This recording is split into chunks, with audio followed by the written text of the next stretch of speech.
and my experience with that meant that I was on a different path from my wife. So for me, I was then in a dilemma of wanting to know what to do. You know, we are sometimes in this situation where we're stuck. You know, we don't know what to do, but we still got to carry on somehow.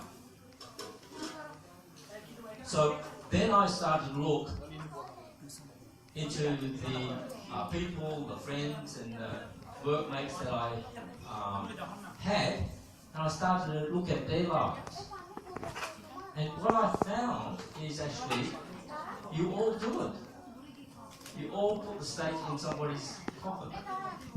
The only difference is that it wasn't the last one. So like, you know, you cheat, you lie, you're disloyal, you're not committal, you know, you commit something and then you back off and all these sort of things. You lie and you cheat and many other things that we talk about in the Dharma. Okay? So we do all these things, but it's not the last one for them. So that's what I saw in the life. And then I wanted to see how I would be able to change my life. So then I started to come back to my own roots, and I started to bring the meditation back into my life. So I re-established my meditation practice, and as a result of doing that, I then got my family to take the 5 precepts. So you know the 5 precepts. Pandit here has talked about it. Okay. So the whole family took the whole 5 precepts, and they were happy to do that. But what that caused is a conflict with her parents, because they were Anglo-Saxon, and they wanted their children to be brought up as Christian, of course. What to do. So that was another variable that I had to factor in to my life, try to sort out. So then what happened is then, because I couldn't talk with my wife about this particular situation that I felt, I started to talk with my mother a lot. And she had a lot of understanding what I was going through, and we started to talk and talk and talk. But then what that did is that created another conflict. So you have the daughter-in-law and you have the mother-in-law problem, because I wasn't paying enough attention to the wife and trying to find out what is a solution to my dilemma, and that is why I went to my mother. It wasn't because I was ignoring her, it's because she was on a different level and she wouldn't have understood what I'm going through. So that caused another problem. So now I'm in a dilemma that, you know, this situation is just creating more and more issues with society. Normally, you just accept what society provides for you and just do whatever you need to do. But it appears that everything I did appeared to be against society. So then what happened is then I found I started to get involved with the Buddhist community, and during the Vesak period I decided to help with the invitations to actually invite monks for the Vesak ceremony. And it was through that I found that there was a meditation teacher in the Blue Mountains, through that way. And then I started to go to that place to see if I could attend their meditation practices. Now, in the Blue Mountains, they had a bit of a rule, and they said only locals can go to this meditation centre. So I had to actually go and talk with the meditation teacher there. So one day I rode and I drove there and had an interview with him. And after an afternoon of talking, he said, "Why don't you come for a weekend and try it out. So a private meditation basically. So I tried the private meditation out and I liked it. And then he said to me, why don't you come to our first 10-day meditation retreat? Okay, this is my first time. So I went to that. And during that 10-day retreat, it was my very first, and I had an experience that I never had before. And it was this experience that told me that maybe this is the way I should be going. Now, if you remember, this happened something like 20 years ago. Okay? So, that experience of that dilemma and what I am now. Right? So I'm saying to you, was that my karma? You see? I made an agreement with my wife, it was broken. Right? We went with the house, a person died. And now I've got a situation with the whole society that seems to be, crumbling all around me. So it wasn't a normal situation or experience that I think I should just ignore. I think there was a reason why that happened. So for me, now I had an inkling of what sort of life I would want to lead that would be in harmony with non-harming and non-hurting other people. Okay? So for me, then I started to take a week off work. And then I started to take a month off from work. And then I started to take 3 months from work. And you can just imagine what the work office would say. I'm taking too many holidays. And other people want to take holidays. So now I was in trouble with my work as well. So with all this on my plate to trying to resolve, I then wrote a book, my first book, and I wrote a book of my experiences at that first 10-day retreat. And that was published. It was published by the Buddhist Education Foundation in Taiwan, and that was done in 1992. So now I had that, and I was obviously now separated with my wife because of all the things that had happened. My wife was wanting to remarry as a result of the separation and everything, and it was partially arranged by her parents.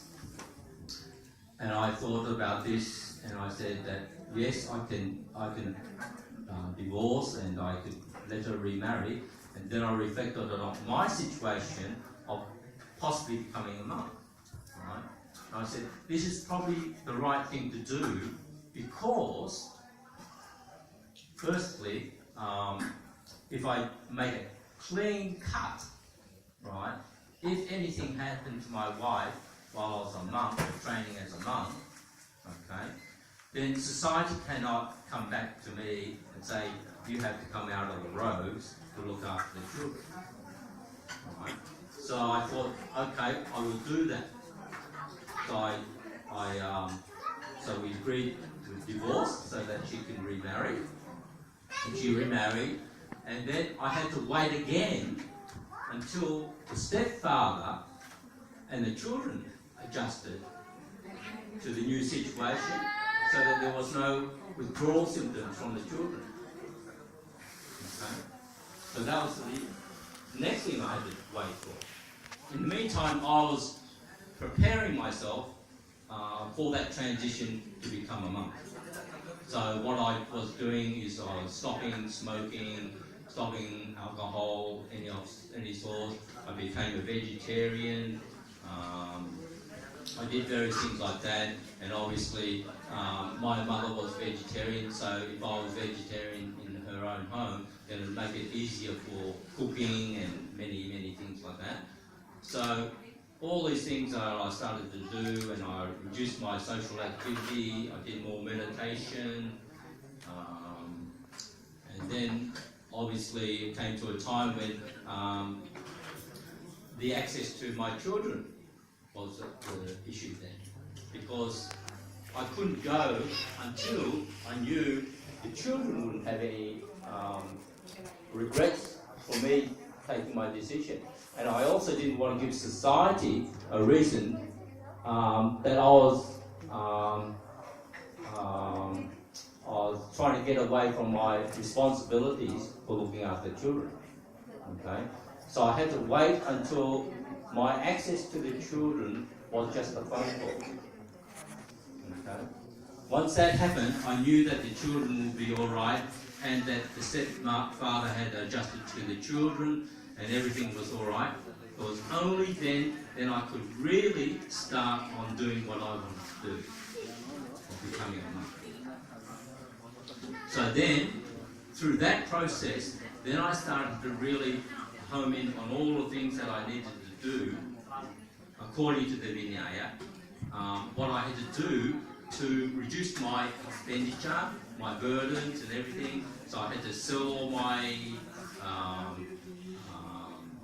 shares, had to sell my house, had to liquidate almost everything.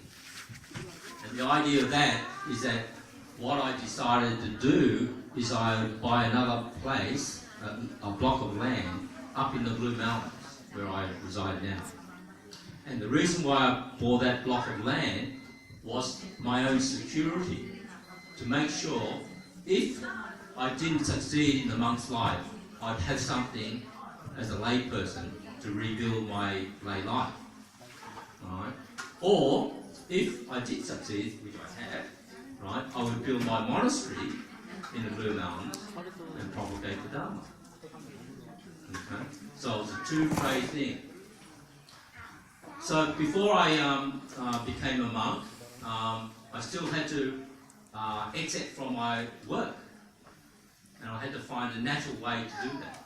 It wasn't an easy thing to do. So what happened is, in my work situation, what happened is there was a big organisational restructure. You know what that means? All your jobs are no longer the jobs, they had to be all redefined and repositioned. So this was my opportunity to accept from the workforce. So over a period of time, I took a redundancy package, okay, and then I was able to put that away so that I could then use it at some later stage. And with the money that I liquidated, as I said, I bought that block of land, I gave donations to the monastery, I did various other things to other people that helped me along the way. So then it was a question of then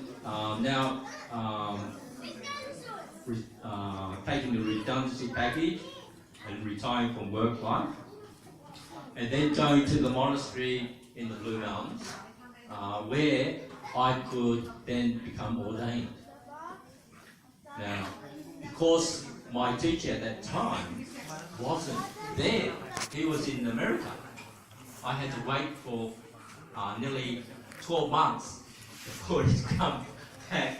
So I had to, so they gave me the 8 precepts. So you know the 8 precepts? So I took the 8 precepts, so I was Upasaka for almost 12 months. And you know the meaning of Upasaka? Yes? Good. So I had to wait until my teacher came back from overseas for me to be ordained. Okay. And then after a year he came back, and then I was ordained on the 6th of May 1995. And of all the people that I knew, my mother was the hardest to convince for me to do this. And as you know, you have to get permission, right? So I had to ask my mother for permission, and that was the hardest thing I've ever done. But she eventually gave me approval, and she attended my ordination, and so did my brother, my elder brother. So from that, I finally achieved my goal after 10 years. 10 years to do that. And now I've been in the monk's life for more than 20 years. I've never looked back. I've done all sorts of things that maybe I wouldn't have done as a computer analyst. I'd still do good things, but they're nothing compared to what I have been doing. So this is just to show you that it is possible to do that if your desire or your wish or your dream is to do that at some stage or other. So it's not impossible. And the other thing that you should understand is when a citizen of the country takes up the Dharma, you should know that this is the beginning of the Dharma in that country. Until then, it's not the Dharma. So when people who are born from this country take up the Dharma, right, that is the beginning of the Dharma. Now, I'm not the only one who's done that. There are others who have done that. Right? But obviously, it means that the Dharma is established in this country. And all you need to do is practice the Dharma. It is very important that if you have that passion to really understand the Dharma, right, you as adults today should be reading the text, asking the Bhantes for answers, and learning. Every day is an important day. You can see in the world today what it's like. Some people don't know what's going to happen the next day.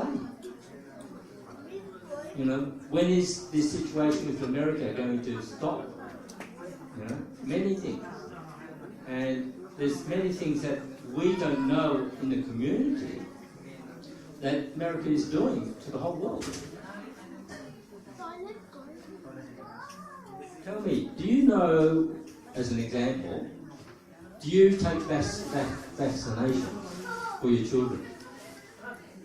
Do you know that's very dangerous? Do you know what they have in that? They have these other things in there that could cause your child to become sick. And they're never tested. They're never tested. They've got these people who impose it on you and as a condition. So if you take the vaccination, you'll get the child support or the government benefits from that.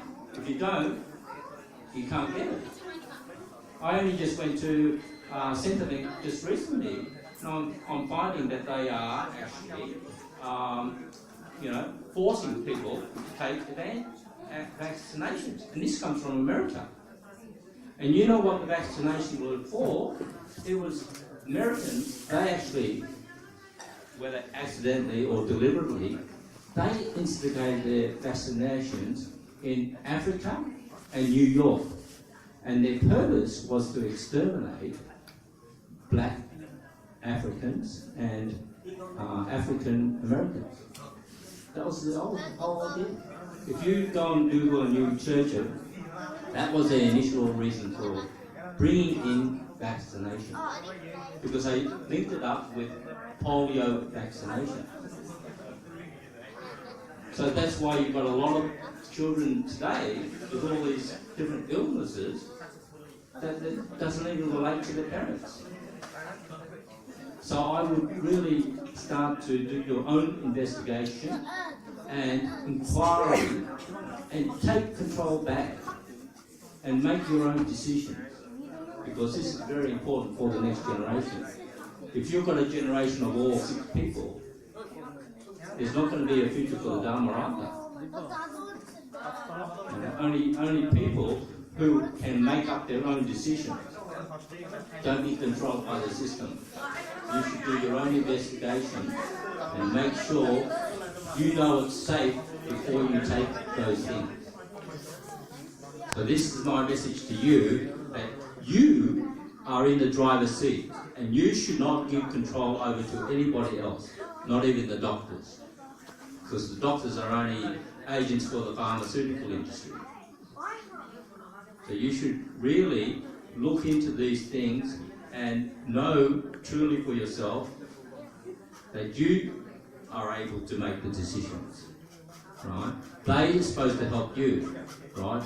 Not they tell you what you should do. So this is my message to you all today, and I hope you benefit something and are inspired to look after yourself and your children for the future. Thank you.